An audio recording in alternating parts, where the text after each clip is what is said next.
Welcome back to the Damage Report, everybody. I'm John Ederola. Gigantic show today, packed full of guests. Not only do we have Emma Vigeland, who's going to be joining us to break down some of the news of the day in just a little bit.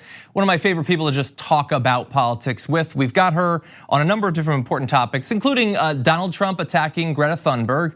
That should be a lot of fun. Let's see, we've got Joe Biden shopping around talking points to attack Medicare for All with.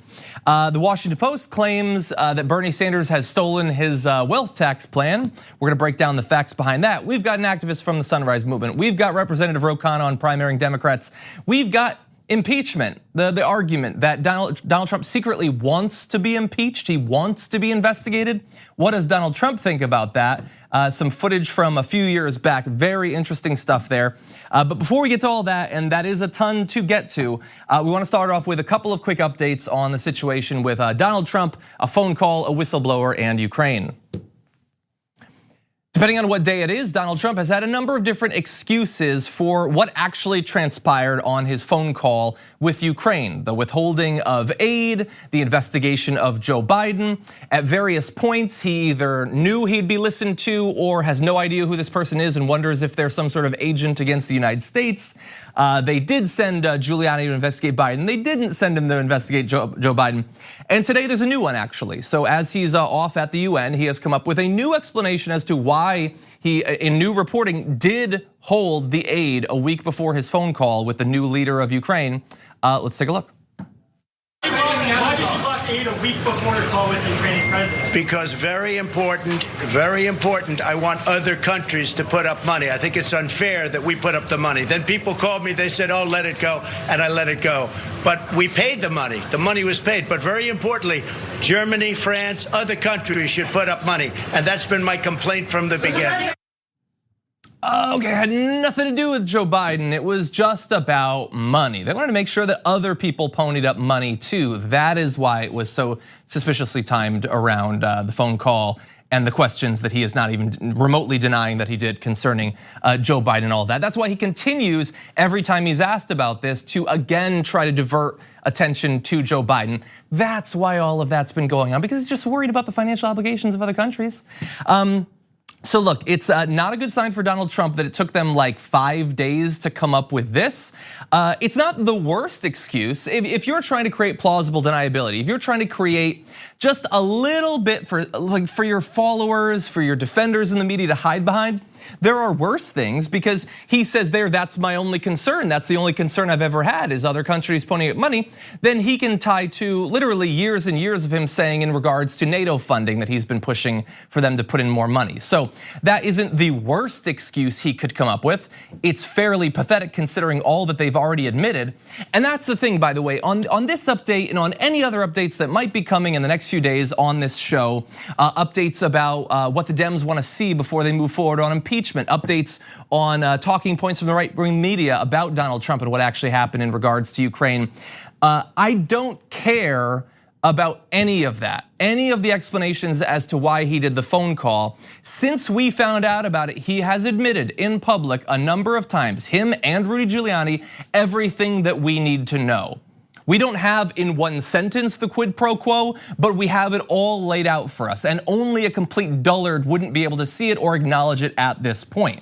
And they're hoping that our country is full of those sorts of people. They are hoping that if they just kick up a little bit of sand, if they muddy the waters just a little bit, then people will back off. And they'll say once again, yeah, I guess he broke some laws, but I don't know.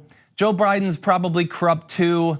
And I heard something about Hunter Biden, and honestly, I don't want to get invested in it. You know, first of all, there's probably not going to be any consequences, and so I don't want to invest more of my psyche, more of my life force into this. And I understand that inclination. I understand how draining the past couple of years have been, but this is not complex. Their cover story has been debunked. Not the entirety of it. Hunter Biden almost certainly benefited from Joe Biden being his father, and this would hardly be the first time that wealthy, well-connected, politically influential people in the United States had used their power to benefit their families. But what did not happen is the cover story that we are hearing to try to deflect onto concerns about corruption in Ukraine. Yeah. You think that Donald Trump all of a sudden his prime concern was how corrupt Ukrainian government is? That could have been any random string of words and it would be as accurate. That's not on his list of concerns. And so it's a ridiculous thing to hide behind. We also have the transcript, of course. We didn't show you the full video there, but he talks about, you'll see how perfect and fine the phone call was when the transcript comes out, because it'll probably come out. First of all, if it was going to cover you as well as you're implying it would, you wouldn't be vacillating every 5 minutes on whether or not you're actually going to release it. But as I've said before earlier this week, I don't care what is on the transcript.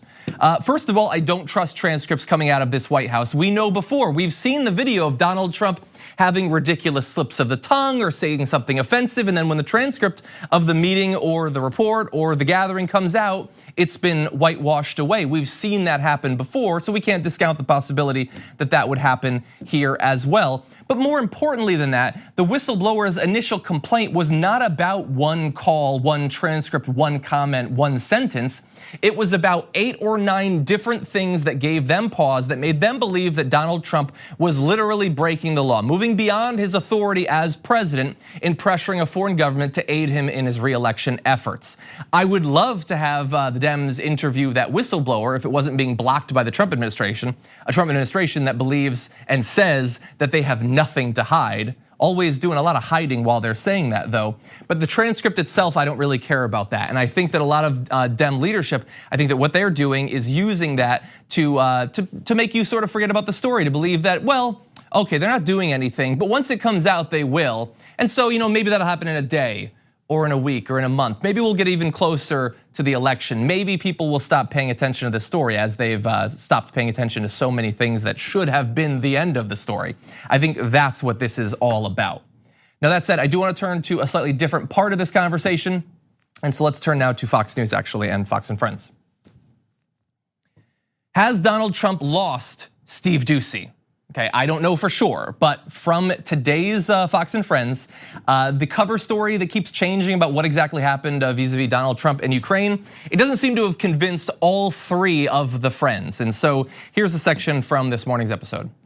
I have no problem with the timing. To me, the timing makes total sense. Before I meet with the new president, who's been a comedian, and he comes out of nowhere, I'd like to know that before you get your $400 million, you're gonna do a few things, and I wanna pressure our allies in the interim, Mr. OMB director and chief of staff, to pony up some money. After all, Russia's more of a threat to Western Europe than they are to the United States. But it's like saying, Brian or Steve, you're gonna lose your job because of a conversation that someone says you promised someone, but we don't know what you said. We don't know what the conversation was. It's ridiculous. They're putting their feet in front of, too far ahead of what, we need to just breathe. We need to take a step back. We need to maybe read this transcript, find out what was said, and then decide on impeachment. They're meeting today at 4 o'clock to talk about impeachment. Right, because if the president said, I'll give you the money, but you got to investigate Joe Biden, that is really off the rails wrong. Right. But if it's something else, it would be nice to know what it is. Mark Levin says right now, at this point,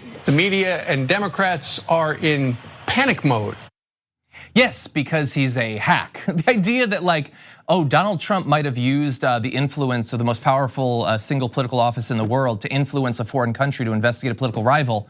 I'm in a panic over it. That's what's going on. But yeah, it's state TV. What do you expect at this point? So I want to run through all 3 of them really quick. Snap, crackle, and pop. So first you have Kilmeade. Of course they're going to want someone to do a few things. Yeah, bozo, it matters what those things are, okay? If we're giving them hundreds of millions of dollars and we expect them to, stop cracking down on a marginalized group inside of their country, that's the sort of influence that we're okay with. Our money is supposed to buy something. Maybe it should for, every once in a while buy something positive for the world. That's one thing. Using it for your sole political benefit inside of one election, that is not an acceptable use of taxpayer money. It's not even Donald Trump's money. That would be corrupt enough. This is our money, and so using vague language, that's not gonna save you in this case, Kilmeade. I believe it's Ainsley Earhart, she says, we don't even know what was said at this point. And how concerned does she seem to be about finding out what was said? That's what I love about the attempt to distract. It's always like, well, oh, you think this thing is bad, well, what about that thing? Which isn't to say we should apply the same level of scrutiny and concern to both, it's that we should ignore one because something the other. And in this case, We don't know what was said, and how could we possibly ever find out? Scientists have debated it. I don't think they're ever gonna figure it out, so we should probably just move on to a different topic. No, your job is not to sit there and talk directly to the president. I mean, that's literally what your job is. That shouldn't be what the job of a member of the media is. You should want to know what was said on that phone call during Giuliani's meeting. All of the contextual information needed to know how serious this is. Was something illegal actually done? You can't just say, who knows, okay? You should want to know. You should be pushing for it. And considering that you basically have the status of a White House aide at this point, it would be nice if you did. And Ducey there said, if he did actually do a quid pro quo, that would be really bad. He used different wording, but that's what he said. And so that's about as critical as Fox and Friends ever gets of the president, especially considering the president's definitely watching at that time. Now, let's not jump ahead of ourselves on the Ducey thing, because Ducey is also attempting to set expectations there. He's saying, if he did a quid pro quo, I'll give you the money if you do this. That is attempting to move the goalposts. The idea that corruption has to be laid out in 140 characters for it to be an issue, that is insane. That is not how this whole thing is supposed to go. We're concerned if influence was used to attain corrupt ends. That's what we want to know. We don't want to know if it was in like a haiku form. We don't care about the format or how quick it was. We care about whether it was actually done, and hopefully we will find out about that. And bear in mind, again, they have already admitted it since this story came out a few days ago. Okay, so those are your updates. We're gonna take a short break. When we come back, Emma Vigeland's gonna be joining us. We're gonna be talking about climate change. We're gonna be talking about Medicare for all and more after this. We need to talk about a relatively new show called the Republic, or UNFTR. As a Young Turks fan, you already know that the government, the media, and corporations are constantly peddling lies that serve the interests of the rich and powerful. But now there's a podcast dedicated to unraveling those lies, debunking the conventional wisdom. In each episode of the Republic, or UNFTR, the host delves into a different historical episode or topic that's generally misunderstood or purposely obfuscated by the so-called powers that be, featuring in-depth research, razor-sharp commentary, and just the right amount of vulgarity. The UNFTR podcast takes a sledgehammer to what you thought you knew about some of the nation's most sacred historical cows. But don't just take my word for it. The New York Times described UNFTR as consistently compelling and educational, aiming to challenge conventional wisdom and upend the historical narratives that were taught in school. For as the great philosopher Yoda once put it, you must unlearn what you have learned. And that's true whether you're in Jedi training or you're uprooting and exposing all the propaganda and disinformation you've been fed over the course of your lifetime. So search for UNFTR in your podcast app today and get ready to get informed, angered, and entertained all at the same time.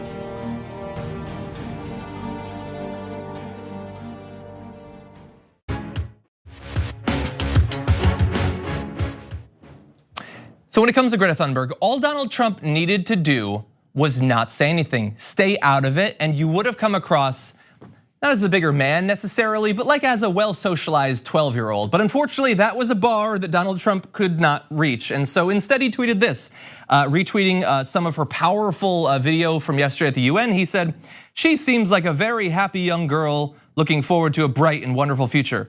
So nice to see." That's our president. That's the most powerful person in the world. And joining us now to comment, Rebel HQ's Emma Vigeland. Emma, welcome back to the show.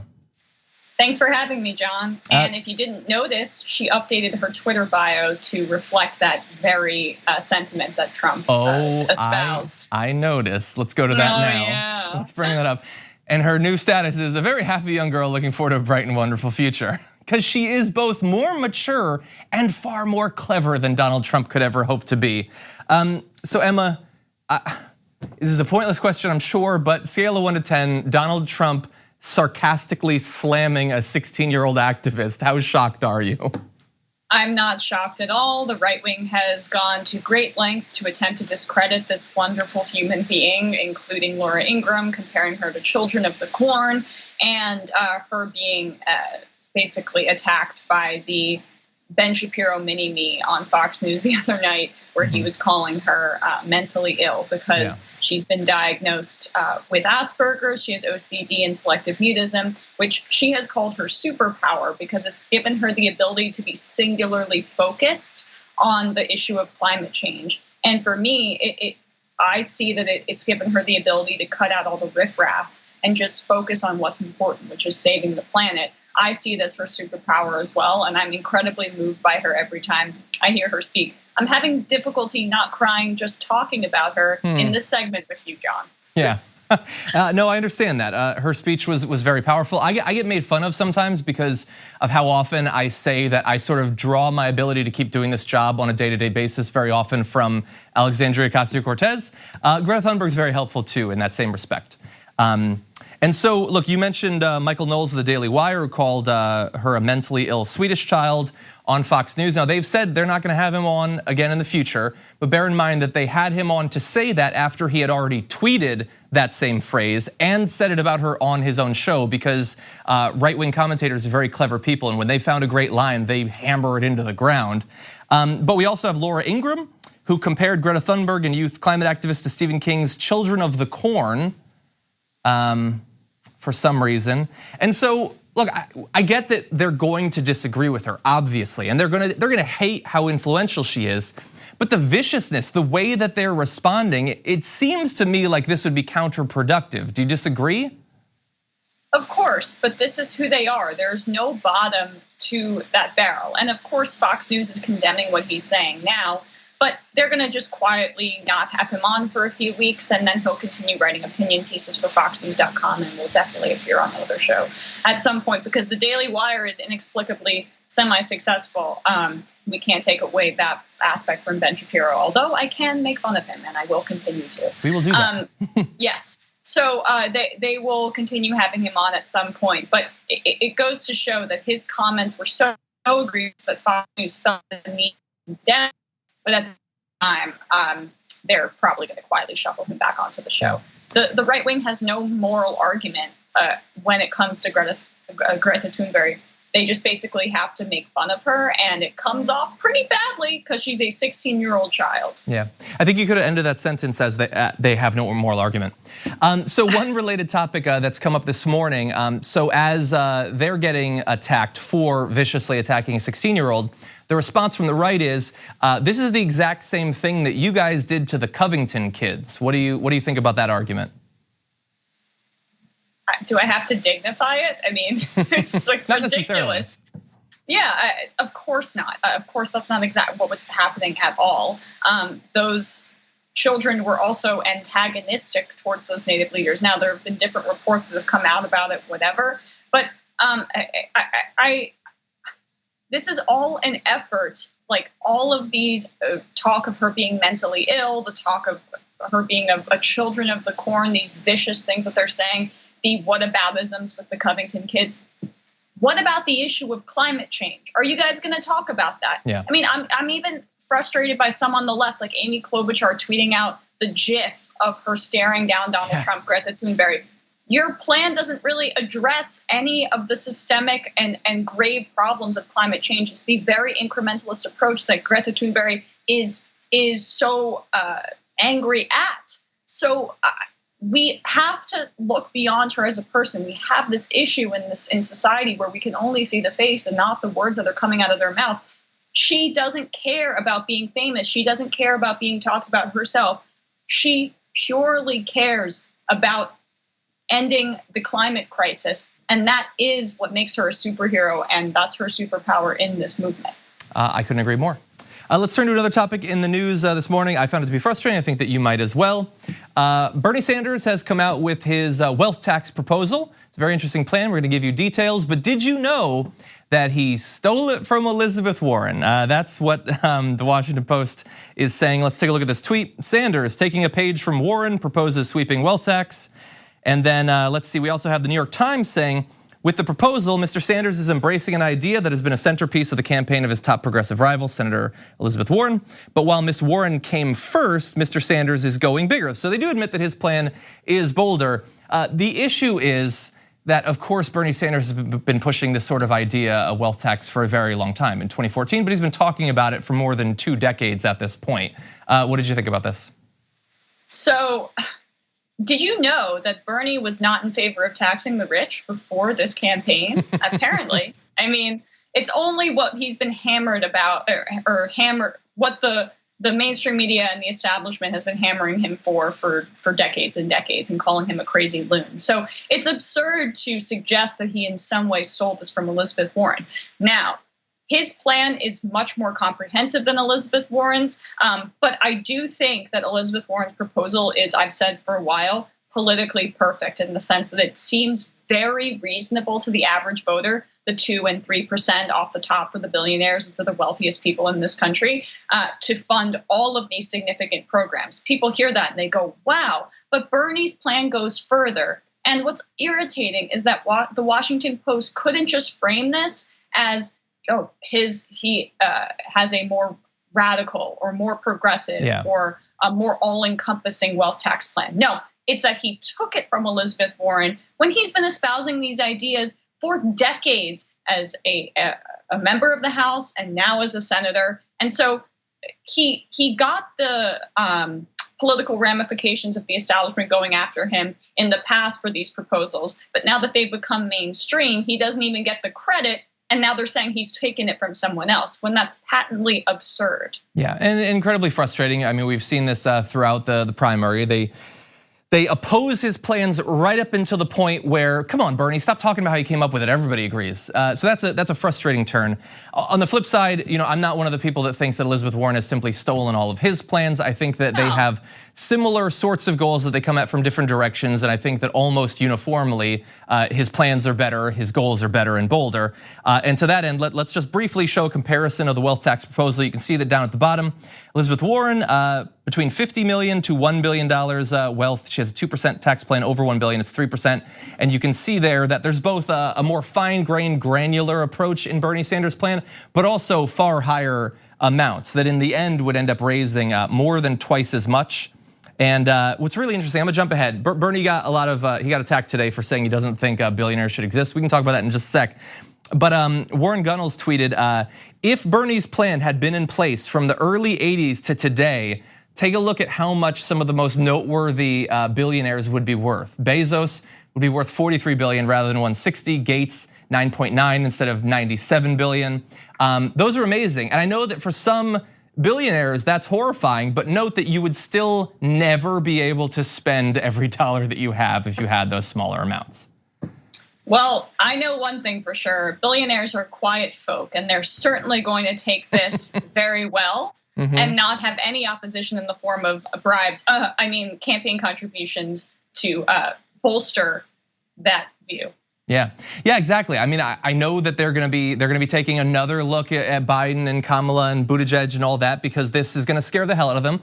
It is possible that if they feel like the alternative, it's either this, which is doomsday, or what would previously have seemed unimaginable, which would be Warren's plan. It is possible that they would prefer that, but we'll have to see how the donations shake out in the near future. I would love if that were the choice. Oh my God, would I love if that were the choice? And they would have to take, a wealth tax from Warren's perspective, or the bolder and more comprehensive wealth tax from Bernie's perspective and Bernie's campaign. That would be a phenomenal choice for the rest of us. That certainly would be. Emma, I wish that we had more time. I know we had some more topics we want to talk about, but unfortunately we're running over. So thank you as always for joining us. It's great to have you on. Thanks so much, John. We're gonna take a short break here. When we come back, we're gonna be turning to climate change after this.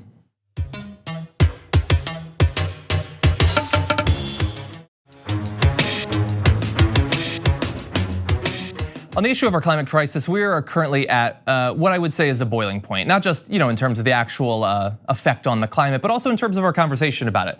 Lots of people are paying attention to this right now. There's the very real chance that if the 2020 election goes the right way, significant action could finally be taken. And so what we have been doing here at the Damage Report is profiling some of the young activists who have been helping to get us to this point. It's been very long, hard fought throughout this year, pushing for a Green New Deal for politicians who are gonna take this issue seriously. And so that effort continues today. We're joined by Zina Precht-Rodriguez, activist with the Sunrise Movement. Zina, welcome to the show. Thanks for having me. Great to have you here. So tell me a little bit about this year, about working with the Sunrise Movement. There are a lot of groups that have been involved in this effort, but obviously Sunrise Movement has been one of the most important, one of the most influential since the most recent push started late last year. What has that experience been like for you? Well, it's been absolutely a whirlwind. Ever since November, when we sat in at Pelosi's office, all of a sudden we were at the center of the debate when it came to climate change and climate politics. So I joined on the team full time in June, and right away off the bat, we knew that we were going to be pushing for the Democratic candidates to be having a climate debate. And so I joined team. I went to boot camp, and about 2 weeks in, I was sleeping outside of the DNC headquarters in Washington, D.C., demanding that the DNC sanction a climate debate and commit to holding one. And that was an entire process in itself. We gained victory. We had 2 different forums on a climate debate, and now we're going straight into striking and mobilizing millions of people to disrupt business as usual and force our politicians to take climate action. So it's been quite a journey. It certainly has. And as you pointed out, there have been some great successes along the way. Originally, there weren't going to be any climate-focused events in this debate. Now, there have already been multiple. There are likely to be more. Here at TYT, we're helping to organize one right now. But I'm curious, considering your acknowledgement of the crisis we're facing, your expectations in terms of what needs to be done, what you've seen at these town halls, would you say that overall you're fairly confident that whoever we end up with through this primary, if they become president, that you can trust them on this issue? I don't think so. I don't think so far we have all the information and commitment and demonstration that we have a candidate who is prepared to fight for the Green New Deal, but we are happy with all the candidates that have been sort of framing their climate plans around a Green New Deal. And ultimately, we're going to trust the candidates that's the most committed and capable of passing a Green New Deal. Mm-hmm. And so that means laying out an ambitious plan and having the political will to achieve it. Specifically, Bernie, we totally appreciate his plan. It's the most aggressive and comprehensive plan, and it grasps the challenge while recognizing the opportunity we have to transform our economy. But he hasn't committed to abolishing the filibuster. So that's a little challenging there, because how can we, trust a candidate to pass the Green New Deal if they don't necessarily have the political will to achieve it? We don't know what the Congress is going to look like in 2020. Hopefully, it looks blue, but you never know. Yeah, I think that that's a great point. I think that having the right position is important, but having the will and the strategy to put it into effect is important too. And look, we know that Mitch McConnell is likely to still be there. He says that this is one of the forms of legislation that he's going to make it his job to kill. So let's say, best case scenario, a Democrat wins in 2020, they push for the Green New Deal, and hey, what do you know? The Senate's stopping it. What can you do? It's really difficult. We don't have a majority there. What is your reaction going to be if that comes to pass?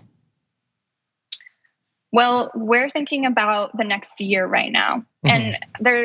And we have to acknowledge that a lot of our strategy is relying on having a progressive and climate committed party that is going to be taking over in 2020. But as far as our scope goes here, we are committed to just laying the groundwork for the Green New Deal in the next year. And so our role in this movement is really bridging between protest, between organizing, and between electoral politics to make sure that in 2020 we're going to have done our best effort, and we're going to have done everything we could have done to put leaders in power who aren't taking money from the fossil fuel industry, who believe that we need to hold fossil fuel executives accountable for the damage they have done and the climate denialism they have promoted, for essentially, reversing all of the damage that Trump has done in the past 2 years as it relates to environmental policy and as it relates to jobs and income inequality. So I also noticed today, I don't know if you saw, but Representative Joe Kennedy III, who's primarying Ed Markey, he tweeted some nice words about Greta Thunberg and what she's been saying. And I saw that the Sunrise Movement Twitter account criticized him, understandably so, because he is primarying co-sponsor the Green New Deal, and he is also fairly heavily invested in fossil fuels himself. I'm assuming that you consider the stance on this issue an actual commitment to passing a Green New Deal to be a deal breaker if they don't have that. Is that fair to say? Yeah, that's totally fair to say. But at the same time, merely saying you support a Green New Deal doesn't cut it.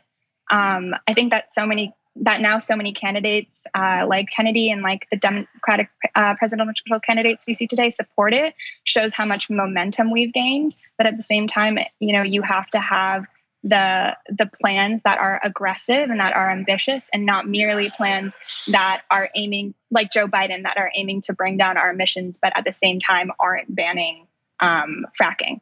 And it's sort of like having that controversial component there is something that's developed recently, because before we were told that the Green New Deal wouldn't have catapulted in the way that it has. And now that it has, it's like, okay, we have to be looking at these plans tooth and nail, seeing if they actually align with what the original resolution calls for. I couldn't agree more. I want to ask you one other question. This is a little bit oddball. I want to ask you for advice, because I know that a lot of activists, I've heard this recently, actually, Greta has talked about this at the UN, about the media focusing on individuals in some cases, like focusing on her as an individual, which I know I have been guilty of just because I need something to inspire me to go on in what can be a very dark career. But I'm curious, as a climate activist, what can the media be doing that would actually be helpful to your efforts? What can they do? What perhaps should they not be doing? I think telling stories is a really powerful way of showing the potential we have to create a better society, to improve the well-being of people these days who work 3 jobs and who are struggling to get by. The story of the Green New Deal in and of itself is a really inspirational story to tell. And it requires some creative component to it, right? Because we don't have the plan actually at the scale anywhere in the world that we can look today. Mm-hmm. So I think definitely focusing on those stories, but then also focusing on personal stories of people who are on the front lines of this crisis, who may not have the time to be advocating for the climate crisis like I do and like Greta does, but who are actually experiencing the effects of it every day, and sort of what sort of emotions does that elicit in the audience. Greta is extremely inspiring. And she is an extremely powerful speaker, but at the same time, it's what's happening. The UN today. They're proposing climate pledges, but they don't actually have any plan to deal with fossil fuel corruption and influence in politics. Yeah. So it's like, how far really is her message going to go if we are, just focusing on how inspiring she is? Like she said, she doesn't want empathy. She wants to see action. She wants to see plans. Okay, I appreciate that advice. Gonna do my best here. Zina Precht-Rodriguez, thank you so much for joining us. We really appreciate everything you do. Thank you, I really appreciate it. We're gonna take a short break here. When we come back, we're gonna be joined by Representative Khanna to talk about the effort to weed out some of the bad apples in the Democratic caucus after this.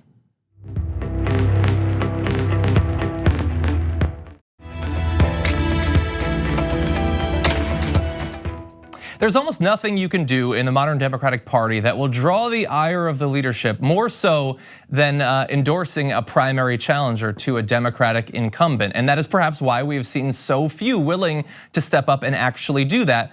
But there are a few, and we're joined now on the show by a great example of this. Congressman Khanna, welcome back to the Damage Report. Hi, John. It's great to have you here. So you recently made some endorsements. You were willing to endorse challengers to some incumbent Democrats. That is a big step in the current political context. Why did you feel that you should do that? Well, I endorsed Marie Newman over Dan Lipinski. It was a simple choice. Marie is pro-choice. Dan Lipinski is not. Dan Lipinski opposed the Affordable Care Act. He voted against the Affordable Care Act when President Obama was there. Marie Newman supports Medicare for all. And Dan Lipinski has been anti-LGBTQ equality. He has not been supportive of the Dreamers. So I don't understand how, frankly, he's a Democrat. Yeah, it seems like those would be considered bigger sins than endorsing a primary challenger. And so you've put out a call for more to do this. Is that mainly aimed at some of your progressive colleagues, or do you feel like centrists can also potentially step up and weigh in on some of these primary challenges? I think this is such an easy one. Every Democrat who believes that you should be pro-choice, that you should believe in LGBTQ equality, who supports the Affordable Care Act. You don't even have to be like me supporting Medicare for all. Everyone who just believes we need some form of affordable health care should be supporting Marie Newman. Dan Lipinski was one of the biggest thorns in the side of President Obama. So I don't understand how, unless you don't believe in what Obama did, I don't understand how you can vote for Dan Lipinski or support Dan Lipinski. You know, I recently read a profile of Representative Alexandria Ocasio-Cortez that said that she had sort of been taught how things work in DC, and thus you can expect that she'll probably do less endorsing of, for instance, Justice Democrats in the future. You've been in Congress for a little bit longer. Can we expect that as the primary season continues, you might have more endorsements of primary challengers? Yes, absolutely. I have an open mind. I've done it last cycle. I got into trouble, of course, famously for endorsing Alexandria Ocasio-Cortez after I had already endorsed Crowley because I was impressed by her. I was the only one in the entire Congress to endorse her. And I have endorsed a number of challengers and will continue to do so where I think a better progressive would represent the seat. Here's the hypocrisy. There was no one saying to Joe Kennedy, who's challenging from the right, Ed Markey, don't run against Ed Markey. Ed Markey's been the leader on climate change. And yet Joe Kennedy didn't get any pushback because of the establishment. Exactly. I want to ask you just a question about some more relatively breaking news. I know that earlier today, Representative John Lewis called formally for Donald Trump to be investigated for potential impeachment on the House floor. There's a lot of concerns about this developing Ukraine story. What is your position on all this? Well, it's appalling. I mean, you have the president of the United States basically browbeating a foreign leader, threatening to withhold foreign aid to investigate their own political rival. I had long ago called for impeachment proceedings. They need to happen starting tomorrow aggressively. And we need to have a vote on the House. It's not enough to just say, okay, let's have the proceedings. I mean, the proceedings could be endless. We need a commitment by the leadership to have a vote by the end of the year. I certainly agree. I know that I believe the count is now up to at least 153, if not 155, of your colleagues in the House and the Democratic side now support impeachment. I'm curious, I know that you've been pushing it forward for some time, many have. At a certain point, if the evidence of criminality is so clear, unconstitutional behavior is so clear, is that a potential cause for questioning the continuing leadership of the Democratic caucus? Well, I think the speaker today, my guess is, let's say we have a 4 o'clock meeting, will announce that we are going to go into a formal impeachment proceeding.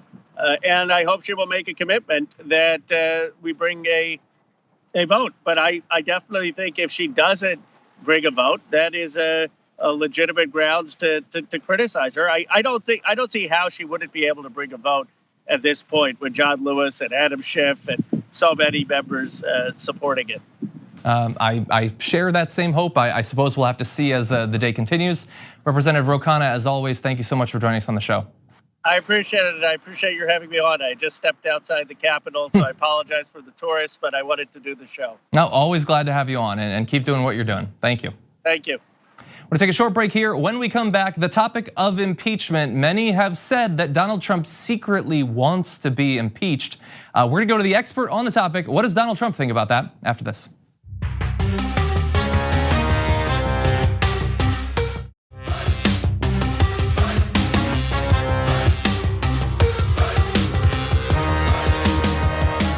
Throughout this year, as Democratic leadership have been attempting to tamp down expectations about any sort of impeachment proceedings or even investigation against Donald Trump, one of the big tools, one of the big narratives that they've used is the idea that no, don't impeach him. He secretly wants that. That's actually what he wants. He wants to be attacked.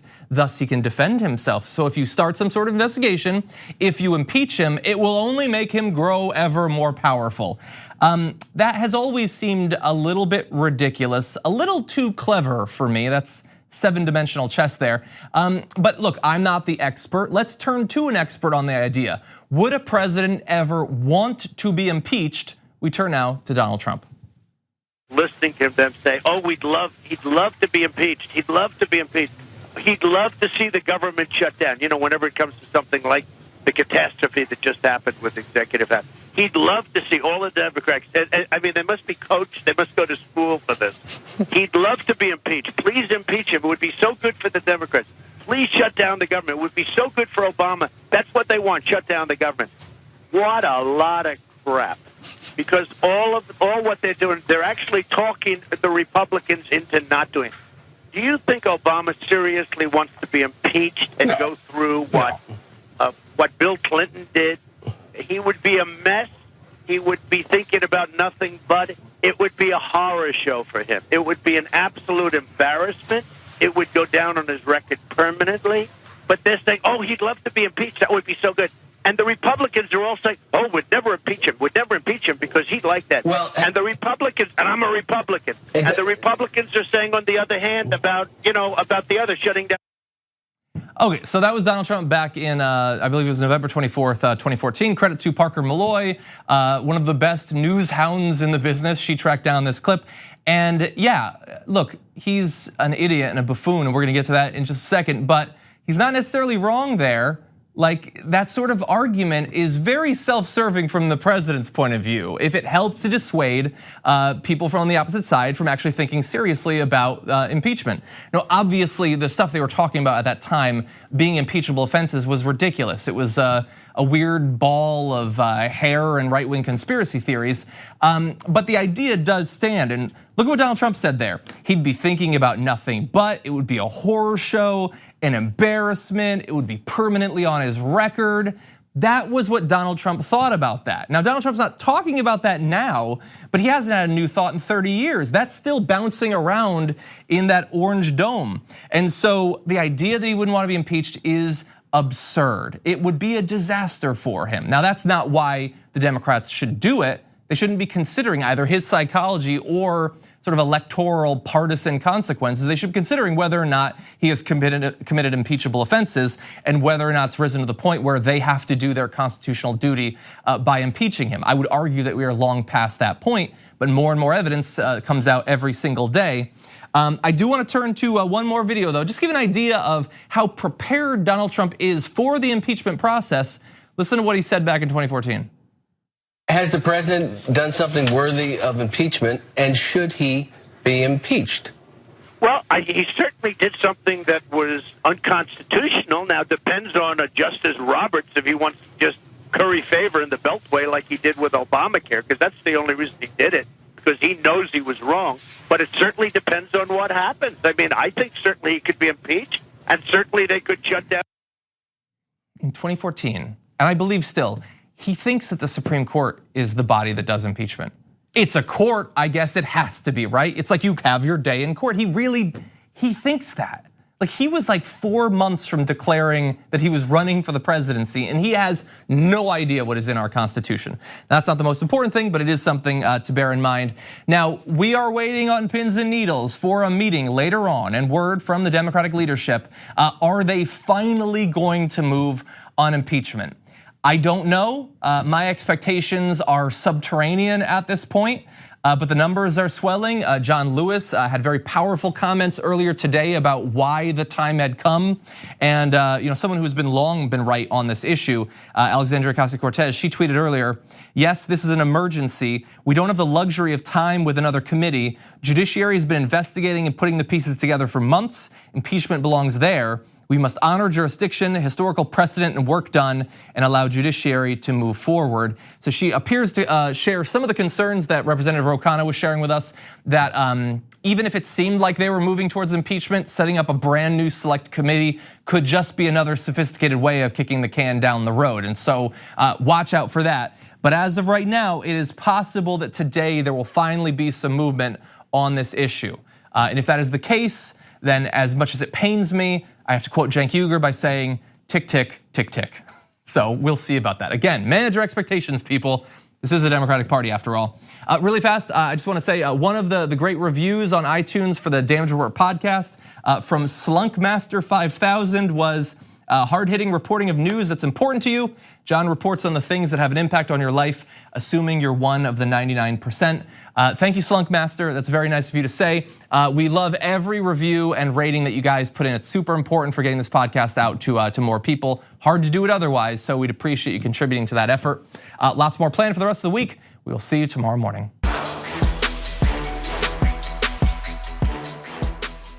Thanks for listening to the full episode of The Damage Report. Support our work, listen ad-free, access members-only bonus content, and more by subscribing to Apple Podcasts at apple.co/TYT. I'm your host, John Adarola. I'll see you soon.